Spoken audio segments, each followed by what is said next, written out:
Welcome back to Animal Crossing New Horizons. I'm dear darling. Shall we see what's going on our lovely island of Fawnhollow today, where we'll be talking about, I don't know, we have like a couple of things to choose about, because I'm still not done talking about birthday stuff. You know, it's amazing. You can milk out your own birthday for absolute like not social commentary. I'm not, I'd like to clarify, not doing social commentary. I'm just doing like casual video game commentary over Animal Crossing. You can do video game commentary over Animal Crossing for like a whole week. Should I talk about the play that goes wrong? Yeah, let's talk about the play that goes wrong, because that's something which, if I don't talk about, I'll probably forget about most of it. In fact, I should probably pick up a Wikipedia article so I can sort of like remind myself of what happens. The play that goes wrong. But anyway, hello everyone. Right now in Fawnhallow, it's 6:10 PM on Wednesday, September 7th, 2022. We know what CJ's visiting. We'll just be like, oh, we don't really care. Yeah, so the play that goes wrong is something that I assume it was created in London as well, and I went to see it at the Duchess Theatre. It's basically a play. It's a very sort of like meta level play, which is I'm trying to think of how to describe it properly. It's basically a meta level play about a play, and that play goes horribly wrong. So it's basically a story, I suppose, about a theatre company. This must be Phoebe's, right? We always get this. Well, no, always get this wrong. We got this wrong the first time we got it. But it's about a theatre company who are putting on a production of a murder mystery, and just during a production, all sorts of things go horribly and terribly wrong, and and it was obviously played out for comedic effect for our behalf, but of course in story it's also like kind of mortifying in a certain sense. And it is just incredibly funny. It's actually like way better than I expected it to be. If you're curious about what it's like, I'd recommend that they put on like a 10-minute version for, I can't remember, for like charity or something at some point. You can see it on YouTube. That's basically what the entire show is like, except for it's like non-stop action and like a bit over 2 hours long, I think. No, technically runtime's a bit under 2 hours, but including intermission, it's a bit over 2 hours. It really is sort of just like incredibly non-stop sort of comedic action after action. And if anything, I'd kind of liken it to Bullet Train, which the movie I talked about a couple days, maybe a week or so ago, where it's basically a load of Chekhov guns. Not quite as many as Bullet Train. Play That Goes Wrong sort of more like immediately gratifying, I suppose, when it comes to its comedic payoffs. But it does have quite a few Chekhov guns, where it's basically sort of just like non-stop comedic bit after comedic bit after comedic bit. And when you think one comedic sketch is done, like that's the end of that bit, they just follow up with another sort of like punch. It's hilarious, I would say. And maybe you don't find it funny, but I generally find it funny. And it's not that I don't find many things funny, but like the things which I find particularly funny tend to be quite far and few between. Like, I've been to comedy shows and that sort of thing, and would I find them funny? Yeah, I find them amusing. Would I go to them again? I'd only go to them with my friends and that sort of thing. I don't really seek out that sort of thing all that often, but I'm saying this, and it's like the highest compliment I can give to something comedic is I would definitely go and watch it again. Maybe not like immediately, because that would probably sort of like wear off the charm of it, but certainly like if it was like a couple years later, I'd be like, would I watch it again? Yeah, why not? So I guess I don't know if there's anything else I could really talk about basically spoiling the things. I'm just trying to think if there's anything else I want to come up. It's really funny. The actors and actresses are all amazing for being able to act in such a way to convey bad acting. Why am I here? Why am I at Happy in Paradise? It's not what I'm meant to be. I'm meant to be at Halves Island. Sorry, Happy in Paradise. I did not mean to be here. So sorry, Saflabot. We won't be doing your customization today. Yeah, so it's been running in London, it's been running in like the theatre, and originally it was because for my birthday I was like, we should go do something that we don't usually do. Why don't we go see like a musical or a performance of that sort of thing, because we've only in our the smaller circle of friends where I go, we normally go see movies and that sort of things, and I was like, we should go see a musical of that sort of thing, because I like musicals, I like performances of that sort of thing, and I feel like it makes sense to do it on my birthday, right? But then like looking through the list of things, I was like, why don't we choose this, because well, I heard about it before and I heard it was very comedic, and I was like, a lot of my friends like much more comedic things, so they'll probably enjoy this much more than they might enjoy seeing Frozen the musical. Despite the fact I might like Frozen musical, I always want my friends to have a good time, obviously. So yeah, then like I pitched the idea to my friends, and one of my friends was like, "Oh yeah, I heard good things about that." Turns out one of my friends already seen it, but he was like, "It's really good. I would see it again," and I can see why. And it's super comedic. So now, spoilers about it. If you haven't gone and seen it, go see it. It's well, I guess you kind of have to be in UK, but I think it's toured around in America and other places. Actually, it says on Wikipedia it's toured in Chicago, US. That's kind of like vague, and Australia. So. If you're not able to see them, then so be it. But you could probably find versions of it online or something, but probably not the official one because it's not officially recorded anywhere, which seems like a missed opportunity. Well, it's not really a missed opportunity because it's still running in theatres, I suppose, but it's really funny. But yeah, as I say, go look up that YouTube video, about 10-minute thing that they've done for like I don't even remember what charity event they done it for. Hold on, I'll just Google it. It's literally the first thing that comes up, and it's basically a very condensed version of the entire play. So let's see how it goes. The play that goes wrong. Royal Variety in 2015. It's really good. Anyway, so the entire premise, it's spoilers bound. The entire premise is basically this theatre troupe putting on a performance of the murder at Havisham's Manor. I don't know why that name's particularly stuck in my head, but like Mrs. Havisham's like a character from Great Expectations, which is probably why I remember it. And you might be like, have you read Great Expectations? No, I haven't. I read a book, Mr. Pip, which is a book about Great Expectations. So yeah, it's sort of like a 1930s, 20s, I don't really know, murder mystery play. Nothing that you probably haven't seen before if you're familiar with that sort of things, and it's very stereotypical in that sort of sense, but basically everything starts going wrong immediately off the bat. And even more amazingly is when the play actually starts, quote quote, it hasn't actually started, like the murder at Havisham Manor hasn't started when the play that goes wrong has, because it's like before it actually starts, you basically see the theatre hand sort of setting things up, and you can sort of see it sort of sets a tone of the play where you can sort of see the chaos that's unfolding. Like one of the people, the stage hands come along. She's trying to basically like attach a mantelpiece to the set piece, and then she can't get it, so she calls from someone from the audience to basically do it, and it's basically a whole load of shenanigans using duct tape, and it doesn't stay up, and then like immediately as the show starts or something, it just falls over, and everything is so just impeccably timed in the play that goes wrong. And the best part about that play probably is if things actually do go wrong, it'll probably just be like, oh yeah, that's part of the play. I guess it's sort of like some delicious irony, I suppose, if stuff like that even happens in the first place. But yeah, your backstage stuff, you meet with two of the backstage characters, one who's like an actual stagehand, and the other person who's like the technician who does like the lights and cameras and all that sort of thing. He sits up, he's amusingly, he's basically kind of there the entire play. You have the actual stage, and then like off to the side a little bit you have like a sort of overarching, not awning necessarily, I don't know what you'd describe it, but a small little booth where you can see the technician guy, and he actually reacts to things in character, and I must imagine it's quite exhausting because he's kind of there basically for the entire thing. He doesn't get any time off screen to like refresh or have a break. Well, I mean he does, but he's basically there in time, and they're both actors, presumably. I don't know if they actually have any stagehand experience or anything themselves, but they're very amusing. They are start of a show, and sometimes if you were watching and looking over to see how he reacts, how the technician reacts in a lot of times is very amusing. But yeah, I mean, I don't really want to give away too much of our punchlines and stuff because that's kind of like what comedic elements are, but I guess I'll talk through like the characters and what I liked about them maybe.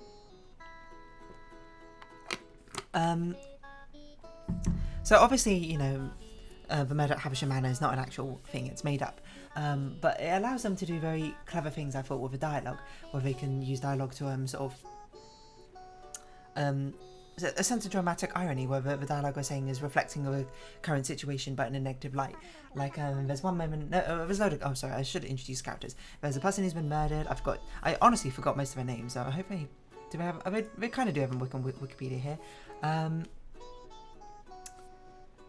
Charles Havisham, played by, I didn't realise, because obviously it's a play within a play, the murder at Havisham Manor have character names, and then the actors, who are the characters in the play that goes wrong, also have names, which I never really thought about, but I don't remember it coming up like ever, but maybe it does. So I'm gonna ignore the middle level, I suppose, of characters, and only gonna talk about the murder at Havisham Manor characters. But yeah, we got Charles Havisham, person who's dead. Inspector Carter, who's the inspector, also played by the theatre manager, I suppose. I'm not really sure what you would call him. But the director, there we go, the show's director. You have Thomas Collymore, who is... What was his relation? He was like the brother to... The brother-in-law to Charles Havisham, right? But because his sister was about to marry Charles Havisham. You have Perkins, who is basically the house butler for the Havisham house. You have Florence Collymore, the sister to Thomas Collymore, but also the fiancée to Charles Havisham. You have Cecil Havisham, who is Charles Havisham's older brother, I can't remember. That character is also plays Arthur, because, spoilers, Cecil dies. And you have, of course, the technician, and you have the stagehand, or stage manager, and apparently they're called here.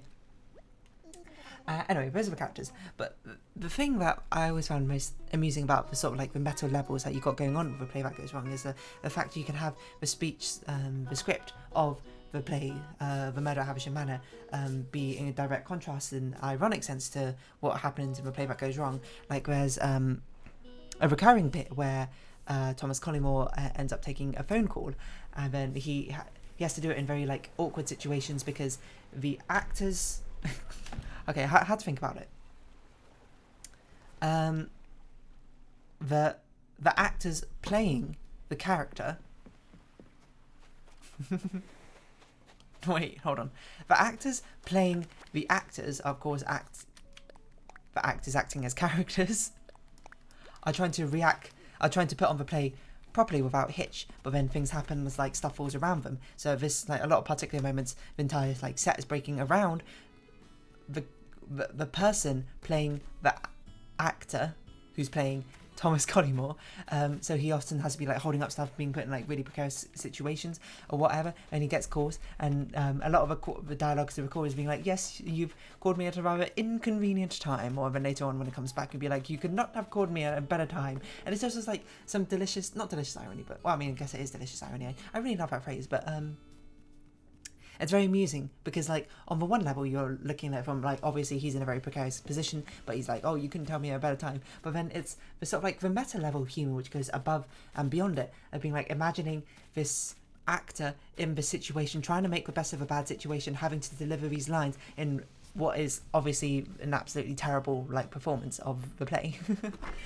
I don't know, it's just like the levels of meta humour which go on. It's like it's really funny to see it like in the direct sort of viewing, being like, oh yeah, he's in an uncomfortable position and he's saying, oh yeah, of course you can call me at a better time. But it's also really like what made it even funnier to me is like thinking it from the meta perspective of being like imagining this actor acting in this play,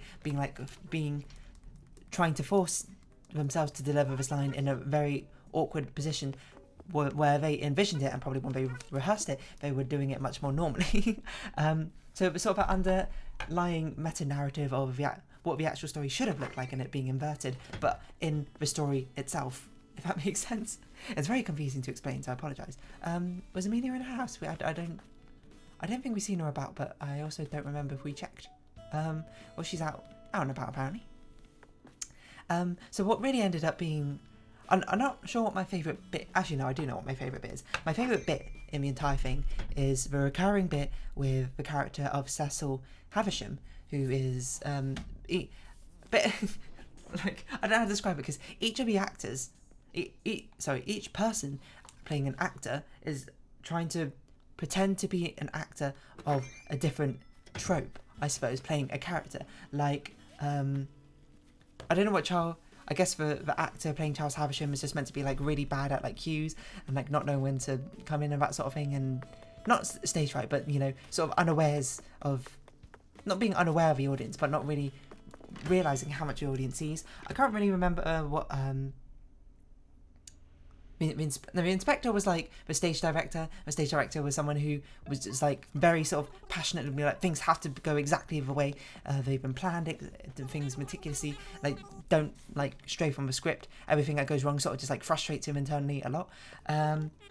Thomas Collymore, like the actor playing Thomas Collymore, is I don't remember much except for he was incredibly scared of heights and that sort of thing, and sort of like the show sort of must go on sort of person, and believes himself to be a much better actor than he not believes himself to be a much better actor, but like sort of believes himself to be much more better at dealing with a situation than he actually is.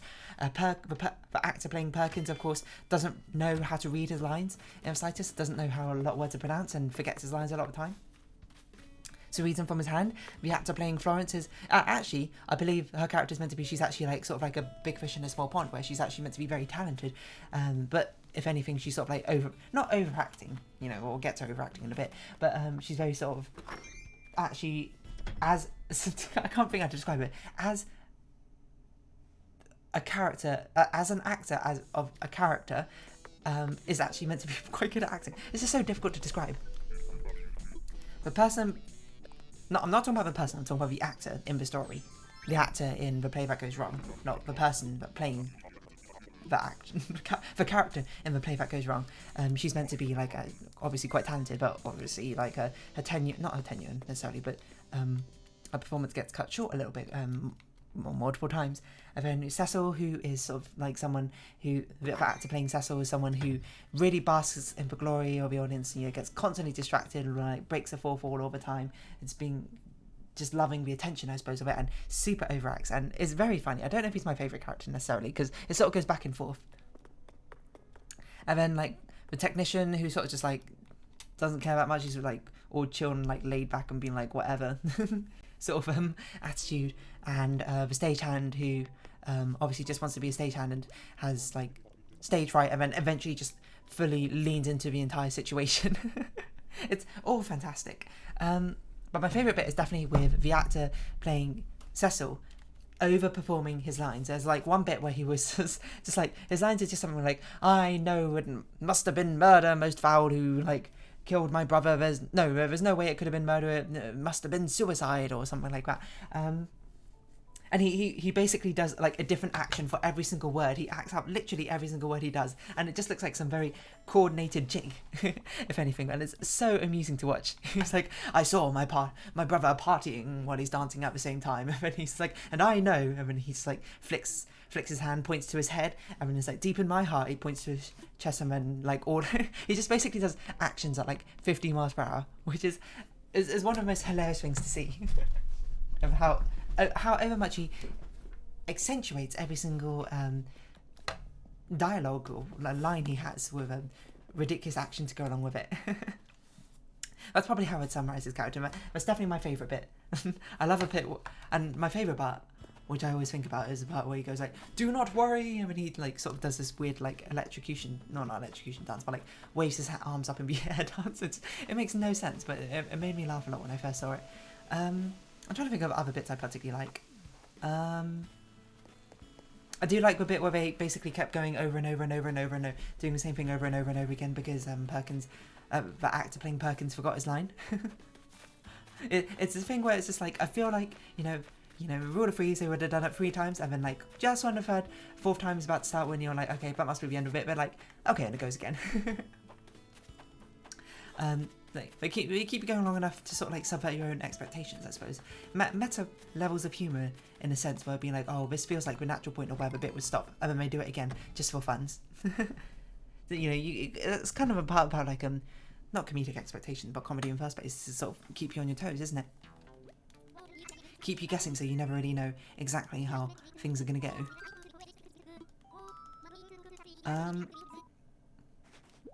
Yeah, I'm trying to pick up other bits off the top of my head, which I found particularly amusing. But there's certainly quite a few.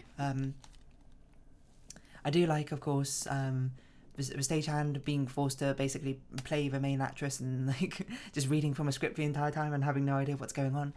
Obviously, not being an actress herself. Like I think in the actual play she was like Irish or something. I don't remember exactly. Like obviously not fitting of the 1920s sort of like not transatlantic accent that everyone's got going on. I suppose it's meant to be British or whatever. I also like the Chekhov's gun of the bit. Like obviously it's not going to make any sense unless you've seen the play.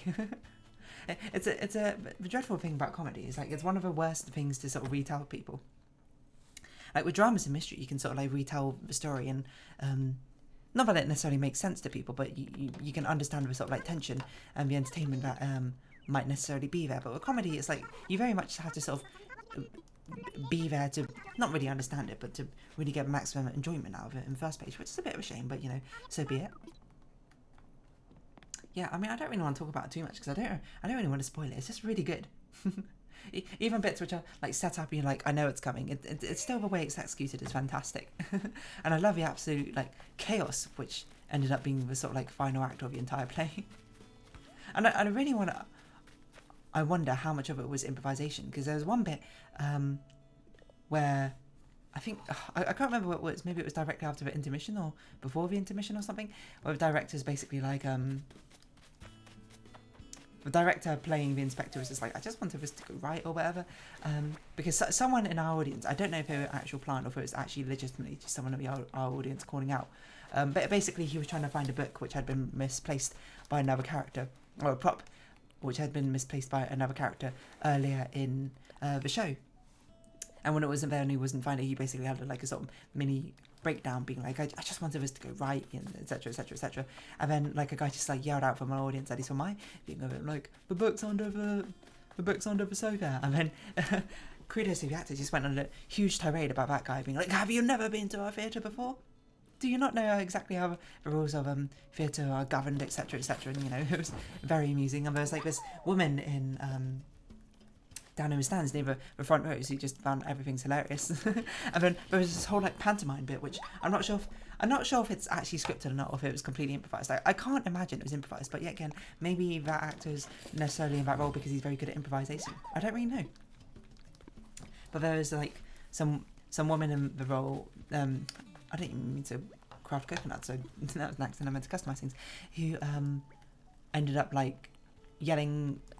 I can't remember exactly how it led to it, but it basically led into a bit of it being like a pantomime. He's like, this is not a pantomime. And the woman goes, oh yes it is. And he goes, oh no it's not. Oh yes it is. That bit I found hilarious as well. And anyway, my favourite sort of like overarching bit, like no, not a specific bit, is obviously since they're all meant to be actors in a play, when things go wrong they need to act as if they were like amateur actors in a play with things going wrong, and their improvisation when it comes to it. And just my favourite moments is when something catastrophically goes wrong that everyone noticed, and like everyone, like, it's meant to be obvious that the audience noticed, obvious that everyone on cast noticed, and no one knows how to react. And they all basically just sort of stare at each other, just like back and forth with really panicked expressions, sort of just being like, what do we do? And they just sort of continue on with we sort of just continue on saying the lines in script anyway, as if nothing had happened. Like there's one moment, spoilers, but if you've seen the 10-minute thing that they put on for Royal Variety, you would have known this happened. But when the main actress gets knocked unconscious by a door slam, where we're just like, what do we do? They were just like sort of staring at each other, just being like really tense. But the actors do, like the people doing the acting, are doing a phenomenal job, just acting and being like, oh yeah, this is how someone would act, not knowing what to do in this situation. I forgot what I was going to say. Yeah, not knowing what to do in that situation. And the fact that we just continue on with the performance anyway, despite the fact that it obviously doesn't make any sense anymore, and also the delicious dramatic irony of what they're saying compared to what's actually going on, where she's knocked unconscious and they'll be like, stop it, you're being hysterical. And just like, while she's just like laid out, passed out on the ground, and being like, Florence, where are you going? And it's like she's run off despite the fact she's still there. Just them continuing. As I said, it's like the two levels of humour. Like, it's obviously humorous just to watch the execution in the first place, but it's even more funny to think about the sort of dramatic irony, like think about them in character, in the context of a story, being like, something's gone horribly wrong, we're just gonna, you know, wing it and just continue onwards, because that's all that we really can think of to do in this situation. And I can't think how to describe it. It's the thing with meta things, it's very difficult to describe because you're describing like two layers at once. I need like better like terminology for each one. Like I need like lower level thing and higher level thing. You know, that obviously makes no sense. But yeah, I don't really know what else to say about Play What Goes Wrong. I do have more to say, but I don't want to spoil the story, is the thing. So if you ever have the opportunity to go see it, absolutely go see it. It's hilarious. I was talking about my friend, it's definitely the best one in the series of X Goes Wrong. So if you want to watch the other ones, you can watch the other ones, but apparently this one is by far and away the best. And yeah, if you're not able to see it in your country, go watch a 10-minute version on YouTube. It's fantastic. It's basically just imagine that, but like 2 hours long. So anyway, I'm going to round off this episode here. So if you have been watching, thank you very much. It's been Animal Crossing New Horizons. I've been Dear Darling. Any likes, comments, subscriptions, shares are greatly appreciated. Join my Dear Darling Discord, follow me on Twitter down below. Hope to see each other again, but for now, it's our farewell. So until next time, bye-bye for now. This is where I'd say a line from a play to like round off this episode, but I can't remember anything except for, don't worry. Okay, that makes no sense. Okay, bye-bye for now.